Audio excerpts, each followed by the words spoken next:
মিঠিকে বিভিন্নভাবে অপদস্থ করলে রেশমি এবার মিঠি সবার সামনে রেশমির গলা টিপে ধরে উচিত শিক্ষা দিয়ে দিল রেশমিকে। হ্যাঁ বন্ধুরা, এমনটা হতে চলেছে আজকের পর্বে। বিস্তারিত জানতে ভিডিওটিতে লাইক দিয়ে চ্যানেলটিকে সাবস্ক্রাইব করে পুরো ভিডিওটি তোমরা দেখতে থাকো। গল্পের শুরুতে আমরা দেখতে পারবো কিষানু মিঠিকে বলতে লাগলো, মিঠি আমি তোমার চোখে আগুন দেখতে চাই। আগুন, তুমি এভাবে শান্ত হয়ে থাকবে না। আমি বলছি হ্যাঁ, তোমার এই অপমানটা তুমি কিছুতে সহ্য করতে পারছো না, কিন্তু এই অপমানটা তুমি তখনই ভুলবে যখন তুমি ওই অপরাধীদের শাস্তি দিতে পারবে তখনই।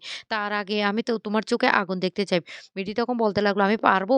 কিষাণু তখন বলতে লাগলো, "তোমাকে পারতে হবে। কারণ আমি তোমাকে বড্ড ভালোবাসি। তাই আমার জন্য অন্ততপক্ষে তোমাকে এই লড়াইটা চালিয়ে যেতে হবে।" এই বলে মিঠিকে জড়িয়ে ধরে কান্না করতে থাকে কিষাণু। মিঠি তখন বলতে লাগলো, "আমার জীবনে যে এত বড় ঝড় চলে আসবে আমি কোনোদিন ভাবতেও পারিনি।" কিষাণু তখন বলতে লাগলো, "এসব কথা তুমি একদম বলবে না। এখন তোমার জীবনের একটাই লক্ষ্য হলো ওই পাষণ্ডগুলোকে শাস্তি দেওয়া।" অন্যদিকে দেখা যায় রেশমি তখন বলতে লাগলো, "সবাই তো আমাকে অনেক কথা বলছো। কিন্তু আমাকে তো একবারও ওই বাড়িতে যাওয়ার কথা বলছো না।" তখনই কমলিনীর মা বলতে লাগলো, "তুমি যদি ওই বাড়িতে যাও তখন তো আমার মেয়েকে নিয়ে নানা বাজে কথা বলবে। তো এমনকি তুমি মিটিকে বিভিন্ন ধরনের প্রশ্ন করবে যে ছেলেরা কয়জন ছিল, কি, কি হয়েছিল সমস্ত ঘটনা তুমি জিজ্ঞাসা করবে।" তখন রেশমি বলতে লাগলো, "হ্যাঁ, যেটা সত্যি সেটাই তো জিজ্ঞেস করব।" তখন কাকাবাবু বলতে লাগলো, "দরকার নেই তোমার ওই বাড়িতে যাওয়ার। তোমাকে আমরা সাথে করে নিয়ে যেতে চাই না।" তখন রেশমি বলতে লাগলো, "আপনারা নিয়ে যেতে না চাইলে যে আমি যেতে পারব না তার কি মানে আছে? আমাকে তো যেতেই হবে। এমন একটা ঘটনা হয়েছে তো আমাকে যেতে হবে। আমাকে মিটির সাথে কথা বলতে হবে।" তখন কমলিনীর দাদা বলতে লাগলো, "শুনো, আমি তোমাকে এখন আবারও সাবধান করে দিচ্ছি। তুমি যদি সেখানে গিয়ে কোনো গন্ডগোল বাধাও তাহলে আমার থেকে খারাপ কিন্তু কেউ হবে না।" কমলিনীর বাবা তখন বলতে লাগলো, "এটাই হবে কিন্তু আমাদের আজকে বাড়ি থেকে বের হওয়া। তুমি যদি সেখানে কোনো উল্টোপাল্টা কোনো কিছু করো তাহলে কিন্তু আমরা আর এই বাড়িতে পা রাখবো না। আমরা কিন্তু বলে দিচ্ছি, তুমি কিন্তু সাবধান হয়ে যা।" রেশমি তখন বলতে লাগলো, "তোমরা কি আমাকে হুমকি দিচ্ছ? আমি কিন্তু কারো হুমকিতে কোনো ভয় পাই না। আমার মেয়েটা বাড়িতে নেই। আমার মনে হচ্ছে একটু ওই বাড়িতে যাওয়া দরকার। তাই আমি মিটির সাথে কথা বলতে যাবো।" এদিকে দেখা যায় মিটি কে সান্ত্বনা দিয়ে কিষাণু তখন বলতে লাগলো, "মিটি, আমি তোমাকে সর্বপ্রকার সাহায্য করব। তুমি এই পাষণ্ডগুলোর বিরুদ্ধে কেস করবে।" মিঠি তখন বলতে লাগলো, "তুমি যদি পাশে থাকো তাহলে আমি করব।" তখনই কিষাণু বলতে লাগলো, "তাহলে তোমাকে তো আমার সাথে বেরোতে হবে। চলো আমরা বেরোই।" এই বলে ওরা যখন বাড়ি থেকে বেরোনোর জন্য নিচে আছে তখন কমলিনী বলতে লাগলো, "কোথায় যাচ্ছ কিষাণু?" কিষাণু তখন বলতে লাগলো, "আমার না একটু মিঠিকে নিয়ে বাইরে বেরোনোর দরকার আছে।"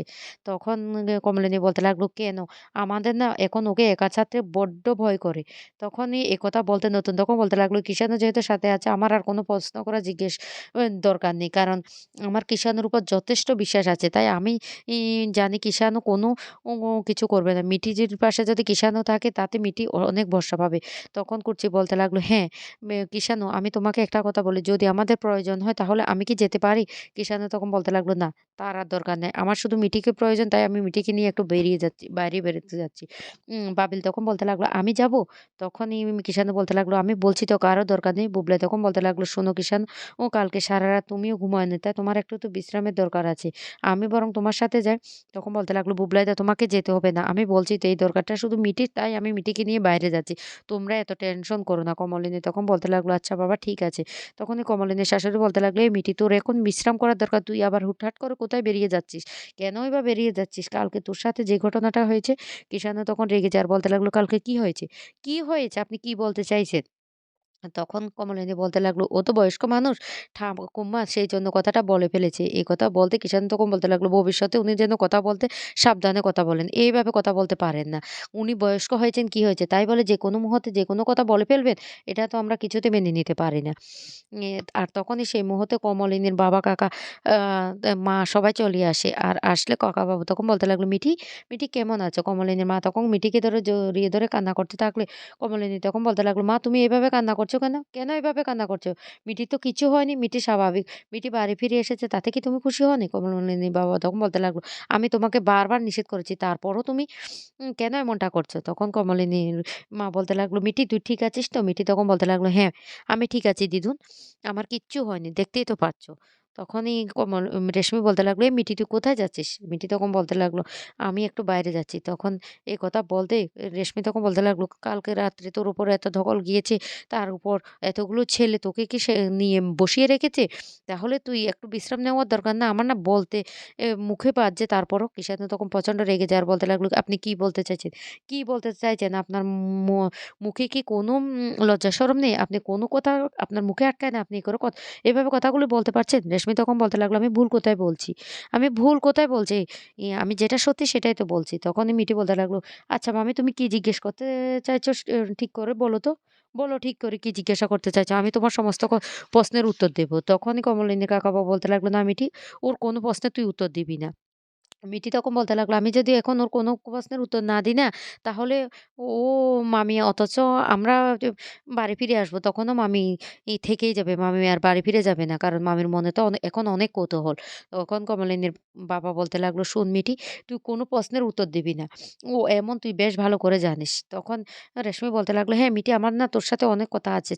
একটু ঘরে চল তো, তোকে আর তোর সাথে আমি অনেকগুলি কথা বলব।" তখন মিটি বলতে লাগলো, "তোমার যা প্রশ্ন করার আমাকে এখানে জিজ্ঞাসা করো। আমি সবার সামনে উত্তর দিতে কমফোর্টেবল। তোমার সাথে না আমাকে আলাদা করে ঘরে যেতে হবে না।" এই কথা বলতে তখন বলতে লাগলো, এই মিটি তুই কি বলছিস? তোর কি লজ্জা নেই?" "আমার লজ্জা করছে।" মিটি তখন বলতে লাগলো, "না আমার তো লজ্জা নেই। তোমার কেন লজ্জা করছে?" তখন বলতে লাগলো, "না আমি জিজ্ঞাসা করতে চাই কালকে রাত্রে তোর সাথে ঠিক কি ঘটনা ঘটেছিল?" তখন কিষাণু বলতে লাগলো, "শুনুন, আপনাকে আমি আবারও নিষেধ করছি, এরকম প্রশ্ন মিটিকে করবেন না। আপনি কেন আবারও এরকম প্রশ্ন করছেন?" তখন বলতে লাগলো, "শোনো বাবা, আজকে আমার মেয়েটার এমন অবস্থার জন্য কিন্তু মিঠি দেয়। মিঠি অনেক বড়, বড় কথা বলেছিল। এখন?" তখন কমলিনীর মা বলতে লাগলো, "হ্যাঁ, সেজন্য তো তুমি বাড়িতে বলেছিলে যে ধর্মের কল বাতাসে নড়ে। এখন আবার কি জিজ্ঞাসা করতে চাইছো? ও তোমার এখনো কৌতূহল রয়ে গেছে?" তখন বলতে লাগলো, "থাকবে না কেন মা? সবারই তো কৌতূহলটা আছে যে কালকে কি হয়েছিল সত্যিটা আমরা মিঠির মুখ থেকে জানবো।" মিঠি তখন বলতে লাগলো, "আর কি প্রশ্ন আছে তুমি আমাকে জিজ্ঞাসা করো। আমি তোমাকে এক্ষুনি সমস্ত প্রশ্নের উত্তর দেব।" ঈশানও তখন বলতে লাগলো, "মিটি আমি তোমাকে নিষেধ করছি। তুমি কোনো কথারই উত্তর দিবে না এখানে। তোমার এখন আমার সাথে বাইরে বেরোনোর দরকার, বেরিয়ে যাবে।" রেশমি তখন বলতে লাগলো, "না আমি ঠিক যাওয়ার আগে আমার না কয়টা প্রশ্ন ছিল, সে প্রশ্নগুলোর উত্তর দিয়ে যা। সত্যি তোকে কোথায় নিয়ে গিয়েছিল রে?" কমলিনী তখন বলতে লাগলো, "ও বৌদি তুমি এইভাবে কথা বলছো কেন? মিঠি তো তোমারও মেয়ের মতো।" মিঠি তখন বলতে লাগলো, "দাঁড়াও মা, আমাকে প্রশ্ন করছে আমি উত্তর দেব। তোমরা কেউ কোনো কথা বলবে না।" তখন রেশমি বিভিন্ন ধরনের বাজে, বাজে মন্তব্য করতে থাকে সেই মিঠিকে। আর তার সাথে কমলিনীকে জড়িয়ে। মিঠি তখন প্রচণ্ড রেগে যায়। এমনিতেই মিঠির মানসিক ভারসাম্যটা কেমন জানি হয়ে গেছে ওই ঘটনার পর থেকে। মিঠি মিঠি নিজেই নিজেকে কন্ট্রোল করতে পারছে না। তার উপরে এমন কথাগুলি শুনে মিঠি হঠাৎ করে নিজেকে আর কন্ট্রোল করতে পারে না। মিঠি তখন প্রচন্ড রেগে যায় আর গিয়ে তার মামের গলাটা চেপে ধরে। তখনই রেশমি চিৎকার করতে থাকে আর বলতে লাগলো, "এই মিঠি তুই কি করছিস? ছেড়ে দে, ছেড়ে দে আমাকে।"